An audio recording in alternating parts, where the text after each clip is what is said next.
It's time for the All Out Show remix.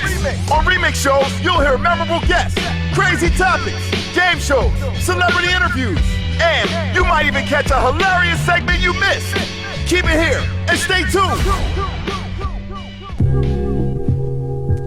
Shade 45, what is going on? Doing the remix. Why? Cause I'm on vacation. Jude, you always take a vacation, so we'll fucking deal with it. Just feels like that cause you miss me when I'm gone. That's all.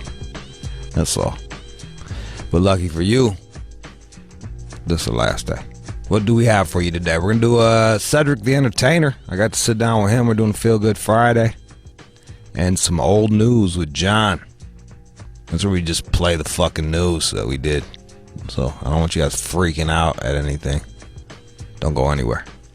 All Out Show.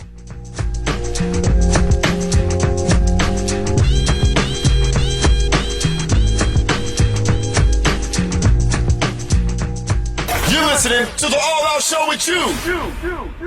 It's the remix.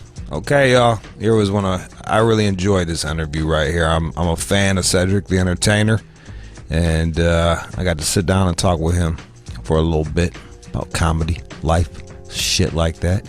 Don't go anywhere. Here it is.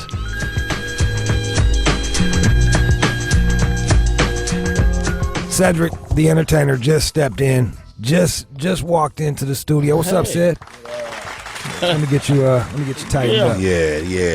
I'm in there. What up, Joe? Hey. Welcome to the show, man. Yeah, man. I listen to y'all, man. I dig y'all show, man. All the pill mixes and the drunk mixes and the people calling in, or the truckers, man. It's all y'all got a fun show, man. You a St. Louis cat. You must. Yeah. You probably grew up on a lot of the same stuff, huh? Oh, definitely. Yeah. You know, we were talking about that, like that Midwest energy, you know, from the D and Chicago and Cleveland and all of that, the Indianapolis, like all that feel, man. So that was a part of my brand coming up, man. Just like, you know, that's even the suits and the hats on stage was real Midwest back in the day when I was coming up. That's how we did it. You got your own hat line too. Yeah, right? Yeah. The whosaid.com. So CED, whosaid.com. You can go on, check it out.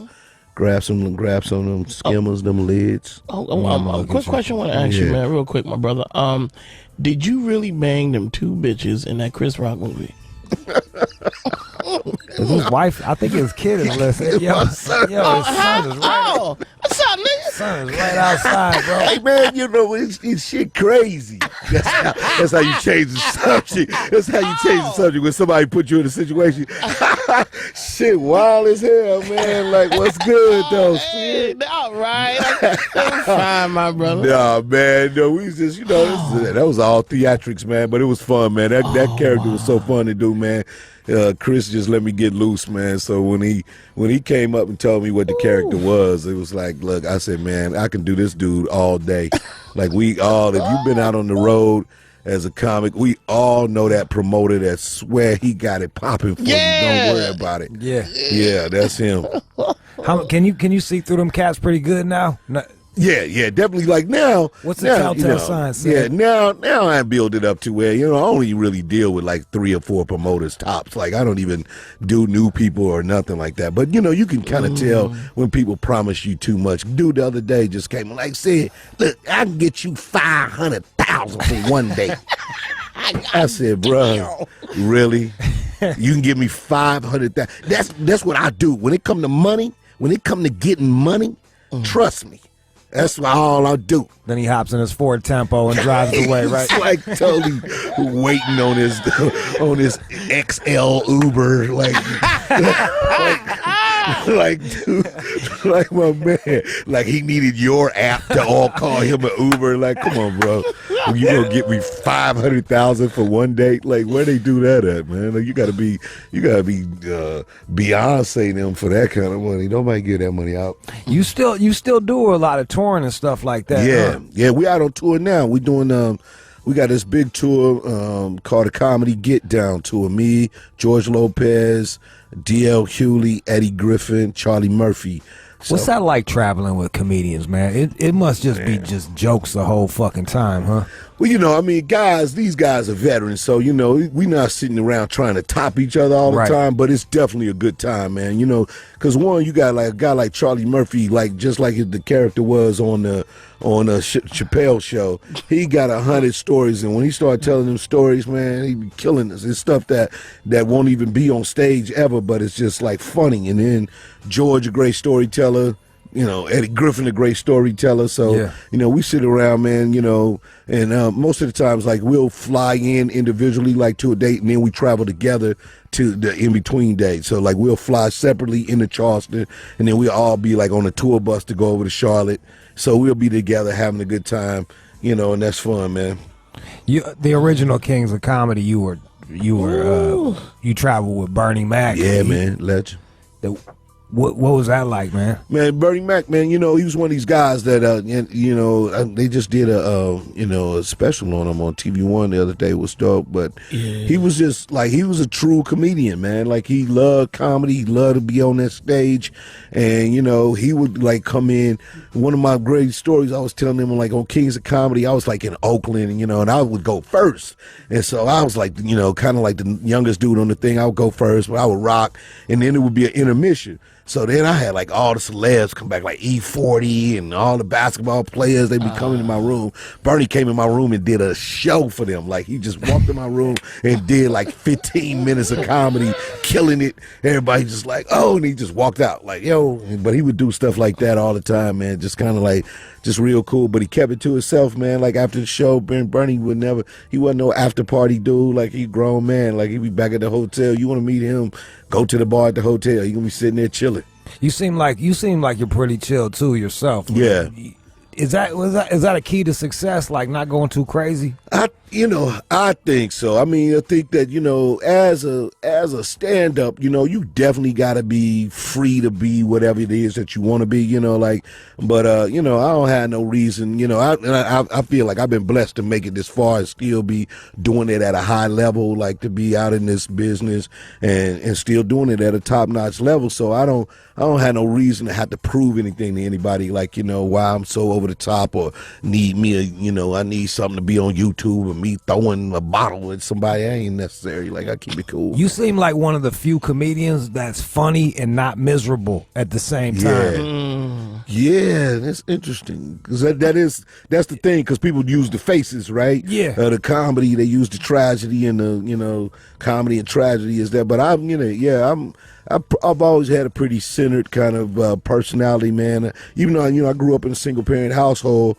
but my mom, it was a lot of love around, man. Like, so I never really felt like a person that just didn't. I ain't having, all, things growing up poor. It was cool. Like, yeah, I had granimals. I had matching. You was good. Cool. I was good, man. Like, everything was cool. I can't remember it being that bad. Like, what I'm saying? So I just try to take that spirit and put that out in the world, man. Know that there's a lot of joy out there, with all this suffering, and I try to have fun with it and try to give you that point of view, and that's my brand. I don't worry about not being the hardest or whatever, You got Cedric's barber battle, which I think is just a fucking awesome idea. It looks like you're kind of stemming off from a lot of the hair shows, but doing more barber type stuff, fades, lineups, pictures and shit. Yeah. Shit talking. Tell me a bit about that. Yeah, exactly. It was one of those things that, of course, doing the barbershop movies, I became really associated with that whole world, like just kind of hanging out with the barbers. A lot of my good friends barbers, and they naturally talk shit, man. Like, this is a true competitive world. Any barber will tell you that the next barber messed your hair up. Like, you can see the last barber. I had to get a second haircut to fix my last haircut, man. Yeah, no barber really likes what the other barber did. It'd be a very rare when a barber just give another barber like, okay, he can kill it. Yeah.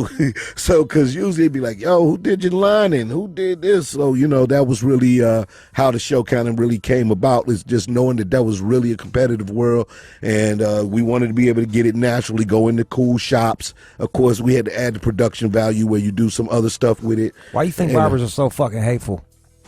I mean, it is a skill set, and I mean, it's one of those things that I think that when you look at, when you watch somebody do their job and they supposedly finished, Yeah. You looking at them like, you really gonna let that man walk out of that chair like that? You know, so I think it's just natural, like, for people to think that they really can do it better than the next person. What's the level of competition on there? Are you booking motherfuckers that are good at shit talking, or are you getting cats that are good at haircuts? It's a little bit of both. I mean, that's the thing about it. So we trying to, like, if we get this second season, we can open it up a little bit more for people who just cut and don't have TV personality, because this first year you definitely had to have like some personality to be on television, because it's like you can't go in there and be boring.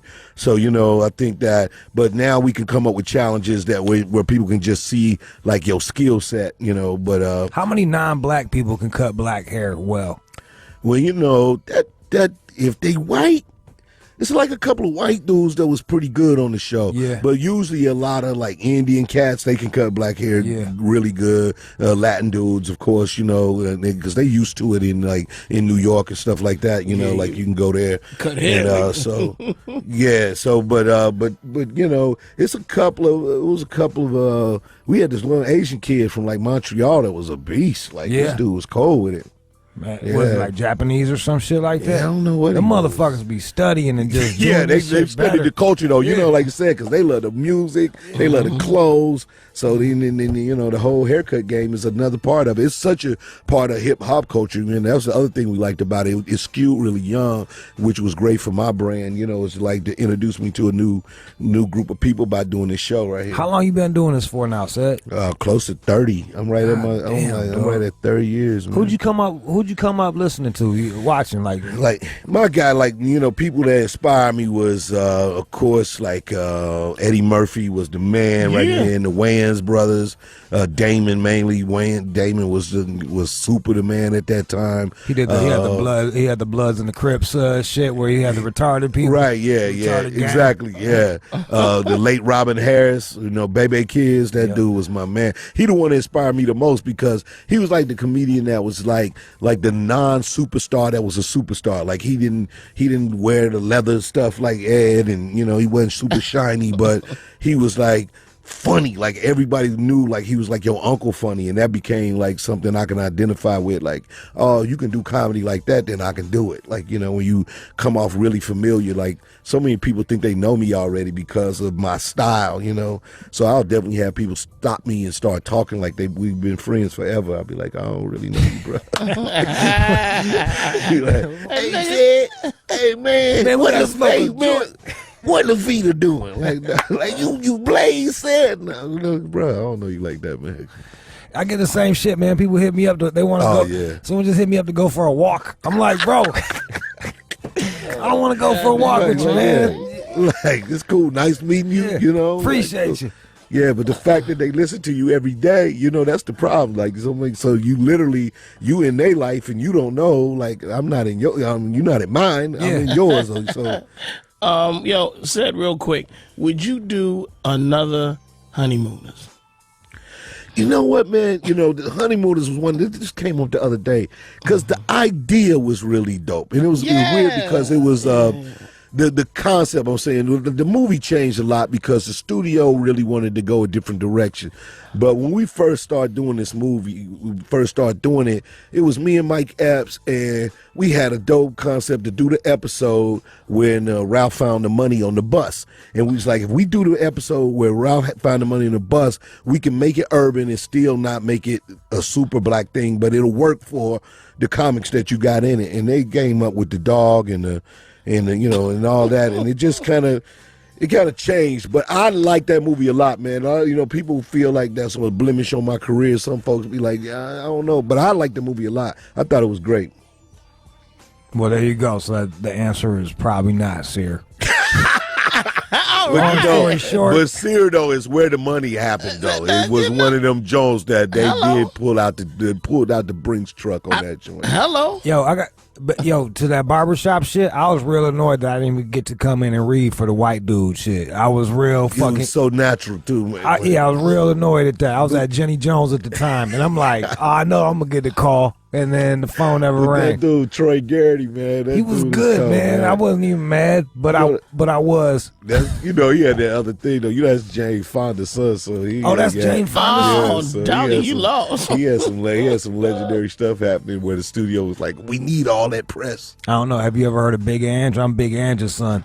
Are you? Yeah. No, you got the same voice. Well, Vincent Angelini. Yeah. You got the same voice. Big Ange is a big mug. No, I'm just talking about my dad. He's not famous at all. Yeah, he actually shines shoes. Wow. Yeah. That's all right, dude. That works though. Yeah. Keeps them gators and them knobs clean. That's right, man. Yeah. You how many pairs of gaiters you got? It was one. Now no more, man. Was that like one of your first purchases when you were doing well? You grabbed you some gators.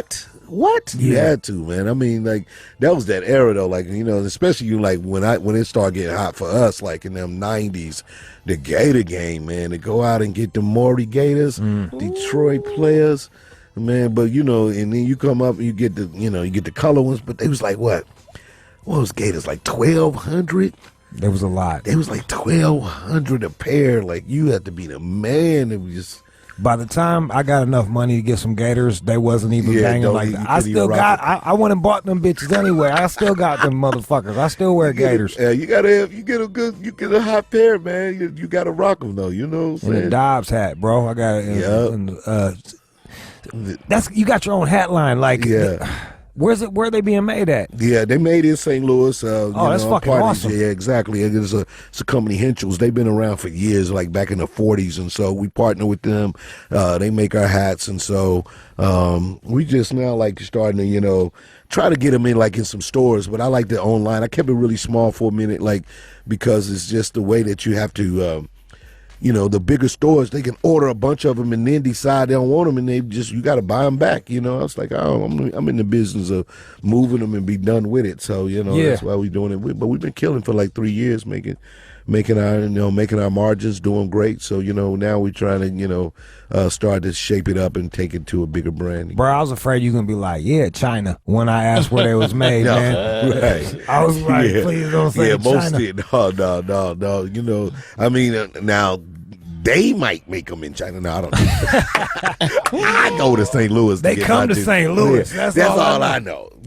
Hey, but they got the manufacturer. You guys just came out. St. Louis is like top 5 most dangerous city. Oh man, Is that something that you're proud about or just disappointed? When I was younger, that used to really be hip, what I mean. But as a grown man, that's not hot, man.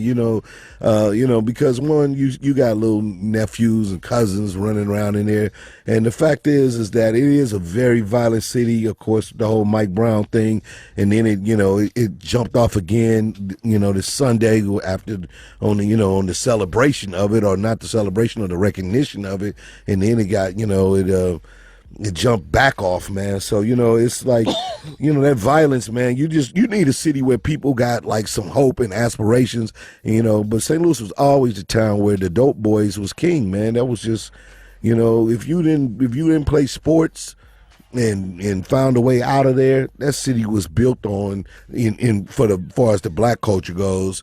It was all about being a dope boy, so that's who owned the businesses, that's who ran the streets, that's who had all the chicks. Was you ever tempted to get in that? Did you get in that? For a little while, like in the late 80s, it was just such a thing. I remember I was being a substitute school teacher, and the kids I was teaching high school would show up. They would have all these cars and leather jackets. They got the leather 8-ball jackets on, and I'm like, I went to college, got a college degree, and I'm making $120 a day. Yeah, things pulling out stack salute, man. So you try to give it a shot for a minute, but it just wasn't me, man. I was. So you was a substitute teacher selling dope? No, this was afterwards. Like I just, afterwards, I just kind of looked at their situation, was like, all right, cool. I'm just figure out how to get some cash in my pocket, you know what I'm saying? That shit is frustrating as hell, But it's man. It's hard to see young people, they under you, they was really rich, and again, it's street rich, it's hood rich, of course.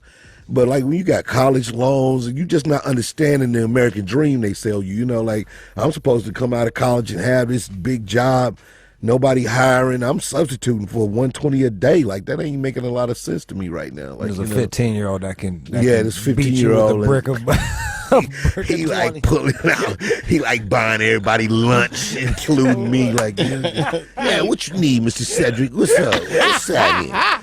What's up, man? Go in there and get you something. Get you an extra juice. Get you an extra juice, Mr. Ced. You my man's. He's my favorite teacher, man. Get you some chips, bro. Don't even worry about it. Thank you. I'm like, thank you, O'Shawn.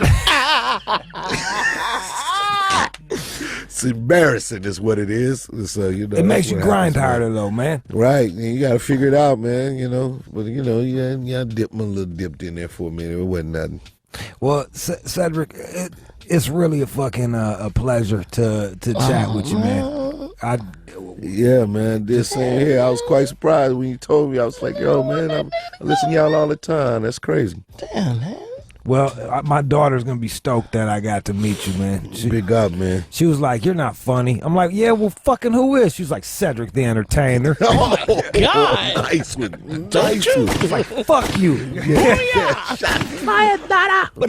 So, nice, man. when we get this shot, she's gonna be fucking stoked. Yeah, that's gonna be that's dope. I'm with that. My wife gonna be excited though. She gonna be like, "What?" That's not your wife out there, or sure? No, that's my publicist and my little son.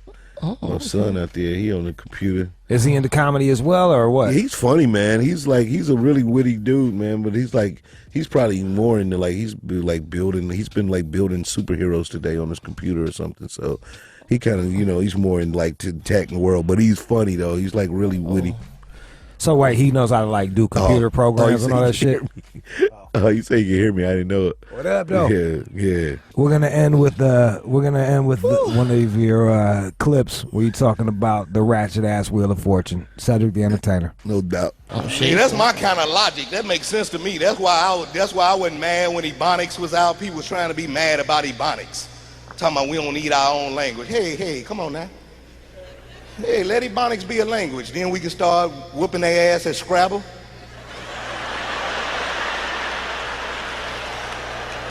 I mean, come on. We got words they can't pronounce, let alone spell. Libeler. I'm liable to bust your head if you don't get my damn points. If Ebonics is a language, then libeler is a word. Come on now. My baby daddy, that's one damn word. That's one damn word. Come on now. Give my points, player. Give them here. Put me on Wheel of Fortune now. Put me on Wheel of Fortune now. We'll be on Wheel of Fortune asking for weird letter combinations. Let me get a LE. The phrase is lemmy. Lend me $20 to the mall. I got you, Pat. I'm give your little money back, Pat. It ain't like you ain't got it.